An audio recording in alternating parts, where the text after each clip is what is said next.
Hello friends. मैं अंकुश। दो दो ढाई महीने पहले मैंने RTI लगाया था। 2 महीने पहले, ढाई नहीं, 1.5 या 2 महीने पहले मैंने RTI लगाया था, ये CGL की डिस्क्रिप्टिव की कॉपी मंगवाने के लिए। और ये कॉपी शायद बाई पोस्ट वो भेज रहे हैं कि नहीं पता नहीं, बट उन्होंने मुझे मेल किया। तो मेल मतलब वो RTI का रिप्लाई दिया, उसमें PDF कॉपी दी थी कॉपी की। तो मैंने सोचा कि मैं आपसे शेयर कर लूँ। ज़्यादा कुछ इसमें बताऊँगा नहीं, छोटी सी वीडियो होंगी, बस मैं अपना ऐसे रट के आप पढ़ के बता दूँगा। और आप खुद से ध्यान देना कि क्या गलतियाँ नहीं करनी चाहिए या करनी चाहिए।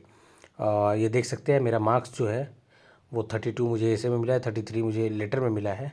और आई थिंक मेरा ऐसे थोड़ा ज़्यादा ख़राब था, बट चूँकि लेटर में ठीक ठाक मार्क्स, लेटर मेरे हिसाब से थोड़ा बेहतर मैंने लिखा था, तो हो सकता है कि उसके कारण उसके ये ऐसे का भी मार्क्स उसी के अकॉर्डिंग मिल गया है। अदरवाइज़ मेरे मार्क्स आज तक 60+ नहीं आए हैं। हाईएस्ट मेरा मार्क्स 54 था CHSL 2017 में। अदरवाइज़ बाकी 2 इंस्टेंसेस पे मेरे मार्क्स 50 से भी बिलो आए हैं। तो चलिए शुरू करते हैं कि कहाँ से क्या लिखा है मैंने। जिस पहला ऐसे था, importance of education in present time. We all know that basic needs of our life are food, cloth, cloth में कुछ गड़बड़ी होगी, काटा गया है, and shelter. But for getting proper facility of these basic needs we need to have knowledge that can allow us to earn money to fulfill these needs. Earlier people were categorized to do some specific tasks, and the people of certain groups were supposed to be trained in those trades. But now things are changed. Unlike earlier, we can't survive by being dependent on trade of our parents. Now education is way that allows us to learn different trades and do whatever we like to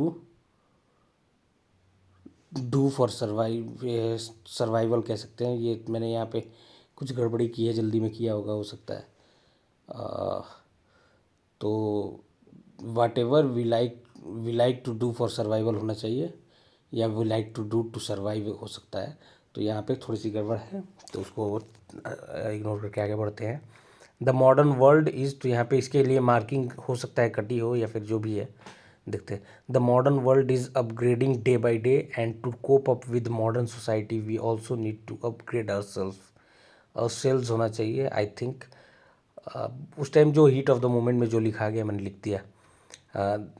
तो upgrade our selves, that is only possible by education. Education has power to allow people achieve things that seem impossible.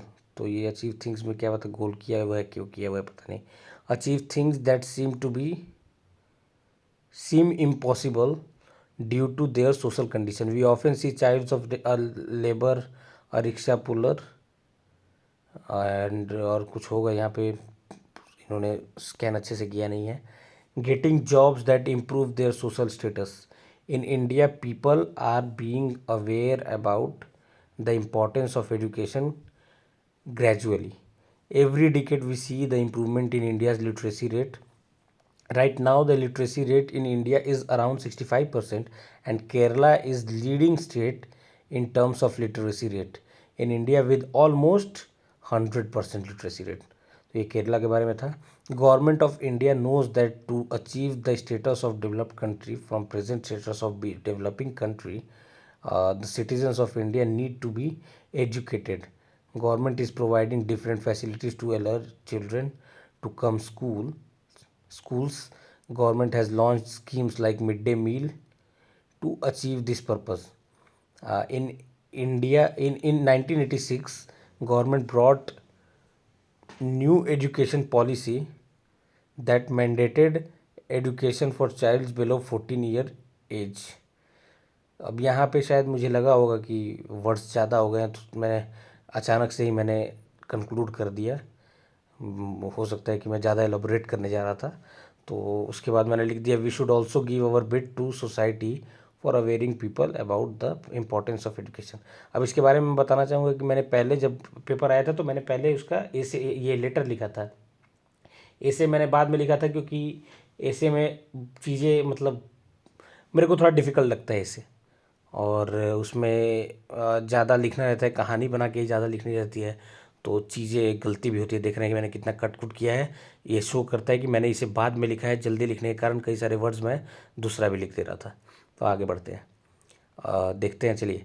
तो ये लिखना था GD restaurant complain करते हुए सुनील है आप कि खाना का क्वालिटी ख़राब था। तो देखिए यहाँ पे एड्रेस दिया हुआ था Gandhi road Dwarka new Delhi, sender address. तो मैंने सेंडर एड्रेस लिखा था, डेट मैंने ऊपर लिखा था, शायद उसे नीचे लिखना था, इसीलिए उसको एरो करके दिया गया है, तो उस पर मार्क्स कटे होंगे मेरे। The manager GD restaurant XYZ जो मैंने लिखा था, तो ये क्या कहते हैं UFM में चला जाता, लेकिन उससे ठीक पहले CHSL का एग्ज़ाम हुआ था जिसमें लोगों को इन चीज़ों के लिए UFM दिया गया था, और बाद में उसको हटा भी दिया गया था उस UFM के नियम को।